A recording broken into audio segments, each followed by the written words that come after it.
सरकार हमारी बनेगी। जाहिर तौर पर उन्होंने कहा कांग्रेस एनसीपी के खिलाफ है, इधर बीजेपी के साथ दूसरा ऑप्शन है सरकार बनाने का। सीधा उस पर हामी नहीं भरी, लेकिन संकेत साफ है।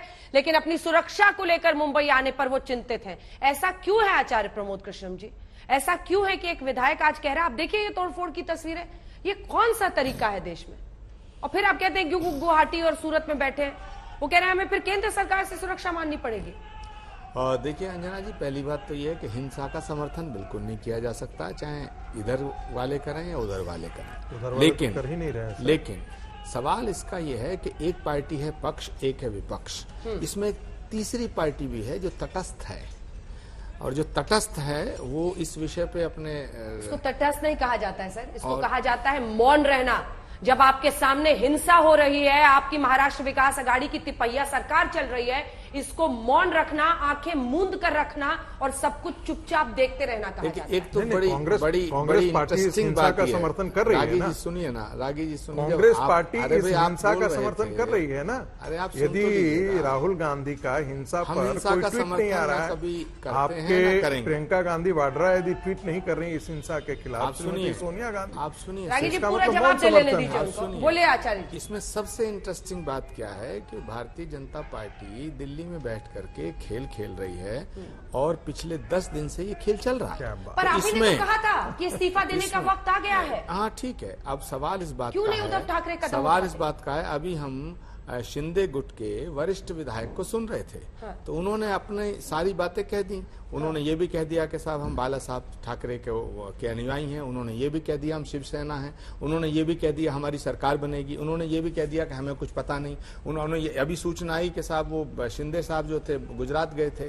तो गुजरात क्यों गए थे? हो सकता है गुजरात में उनका होटल में कोई सामान वामान रह गया, उसे लेने गए होंगे, ये भी कह सकते हैं। और बीजेपी एकदम खामोश है। और इंटरेस्टिंग पॉइंट ये है कि राष्ट्रीय प्रवक्ता इस मुद्दे पर बीजेपी के कई दिन से मैं देख ही नहीं रहा हूँ, बड़े बड़े धुरंधरों को नहीं देख रहा हूँ। तो हमारा इससे कोई लेना देना ही नहीं है। इनका बीजेपी का लेना देना जब मध्य प्रदेश के विधायक गए थे तब भी नहीं था शुरू में कि हमारा कोई लेना देना नहीं है। इनका मणिपुर में भी कोई लेना देना नहीं था, गोवा में भी कोई लेना देना नहीं था, इनका यहां भी कोई लेना देना नहीं है। लेकिन सबसे बड़ा लेना देना इन्हीं का है, क्योंकि अगर वहां सरकार इनकी बनती है तो इनके समर्थन से बनेगी। अगर शिवसेना अपने अस्तित्व को उद्धव ठाकरे जी नहीं बचा पाते हैं तो भी इनको कोई फर्क नहीं पड़ता है। वहां लड़ाई झगड़ा होता है तो भी इनको फायदा है। हर बात में फायदा ये है, बेनिफिशियरी ये हैं। इसीलिए अंजना जी, मेरा कहने का तात्पर्य ये है कि बेनिफिशियरी तो ये हैं, लेकिन नुकसान किसका हो रहा है? महाराष्ट्र की जनता का। नुकसान किसका हो रहा है? इस लोकतंत्र का। क्षति पहुंच रही है लोकतंत्र के,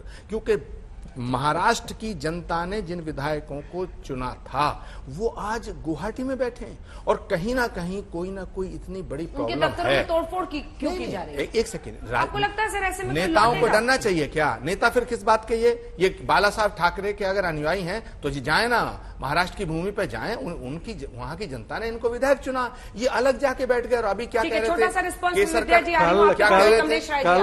केरला में राहुल गांधी होगी तब हम जाएंगे। इसका मतलब ये लंबा चलेगा, महीनों तक चलेगा। नहीं, कल केरला में राहुल गांधी के दफ्तर पर थोड़ी सी तोड़फोड़ किया एसएफआई के कार्यकर्ताओं ने। अगले दिन मीडिया में इन्होंने सारे में बवाल काट दिया कि भाई एसएफआई ये तो लोकतंत्र का अपमान है। यहाँ चुने हुए शिवसेना के विधायकों को धमकी दिया जा रहा है, उनके दफ्तर तोड़े जा रहे हैं, उनके परिवार वालों पर हिंसा की धमकी दी जा रही है। अभी तो वो उस घर में हैं, अभी तो वो खुद कह रहे हैं शिवसेना के सदस्य हैं। सर, तो धमकी देने वाले को कांग्रेस को है नहीं, धमकी देने वाले को एनसीपी के लोग। मैं कांग्रेस को उतना ही अपराधी मानता हूं, आपने हमें बोलने नहीं दिया। शिवसेना सुनिए, शिवसेना कह रहे वो हमारे घर का मामला। आपकी पार्टी, एक नाथ शिंदे भी नहीं कह रहे कि हम शिवसेना से बाहर हैं। आपकी पार्टी भी उतनी ही अपराधी है, क्योंकि मुख्यमंत्री के अपराध के साथ आपकी पार्टी खड़ी है। एक भी टिप्पणी नहीं आई है इस हिंसा के खिलाफ। हम तो कहते हैं कि इस पूरे खेल का बाजीगर भारतीय जनता पार्टी नहीं है। कल भी अंजना जी हमसे कह रही थी कि मैं आपसे सहमत नहीं हूं। इस खेल का असली बाजीगर तो शरद पवार है। शरद पवार ने शिवसेना को हमेशा के लिए महाराष्ट्र की राजनीति से किनारे कर दिया। लेकिन वो अपनी ही सरकार क्यों गिराएंगे? विद्या चौहान जी सीधा इशारा ये शरद पवार की तरफ कर रहे हैं। विद्या जी कह रहे शिवसेना को खत्म कर दिया, उसकी राजनीति को महाराष्ट्र में खत्म करके बड़ी पार्टी बन रहे हैं। जी शुक्र है रागी जी ने ये नहीं कहा कि असली जो सब कुछ खेल कर रहे हैं वो राहुल गांधी कर रहे हैं। हाँ नहीं, राहुल गांधी सुनिए सुनिए, विद्या जी बोल रही हैं। हाँ विद्या जी आप ही की बात कर रहे हैं। बोलिए। अंजना जी आज तक हमेशा हमें बुलाती है और आधा आधा घंटा बिठा के रखती है। आपकी चर्चा सुनने के लिए हम लोग नहीं आए, हमें भी बारी बारी बोलने का मौका देना चाहिए आपने, आप नहीं देती है। आपका चैनल बहुत अन्याय करता है सबके ऊपर। मुझे ये कहना है कि आप लोग जो बात कर रहे थे कि महाराष्ट्र में जो तोड़फोड़ हो रही है, तो कोई मौन बैठा नहीं है, पुलिस अरेस्ट कर रही है जो तोड़फोड़ कर रहे हैं उनको।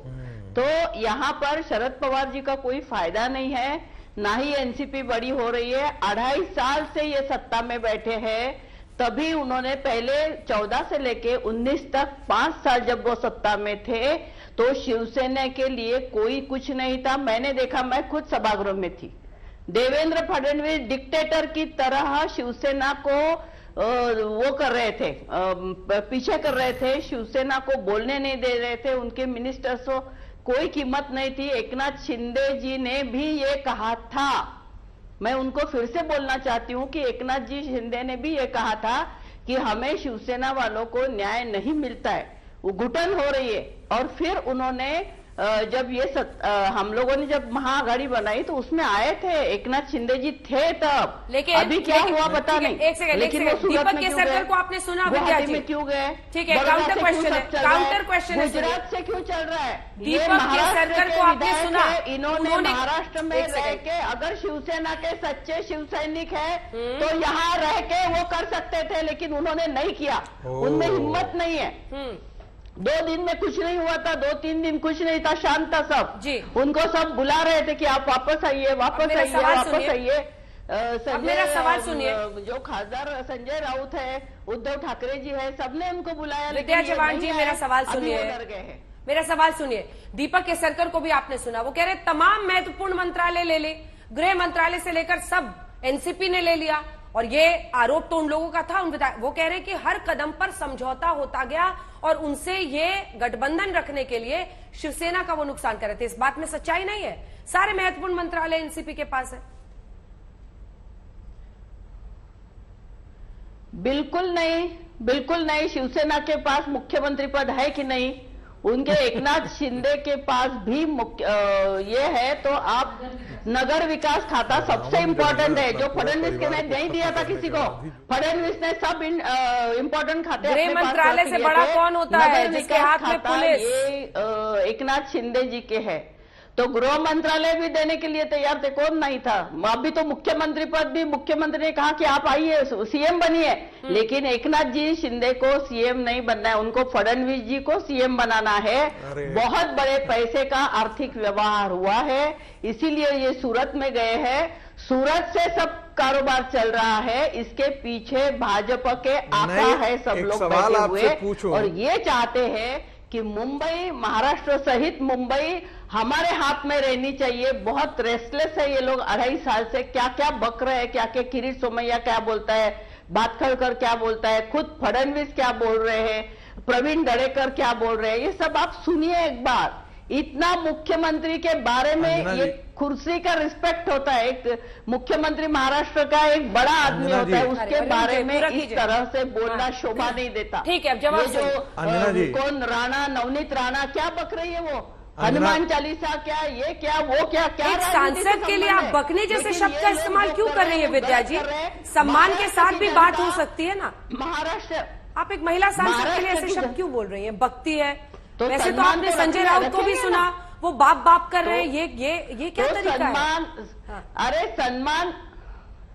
सम्मान किसका रखना चाहिए? सम्मान उन्होंने रखना चाहिए मुख्यमंत्री का, वो रख नहीं रहे सम्मान। मुख्यमंत्री कोई भी हो, हमारा दुश्मन भी हो, तो उनका सम्मान रखना चाहिए।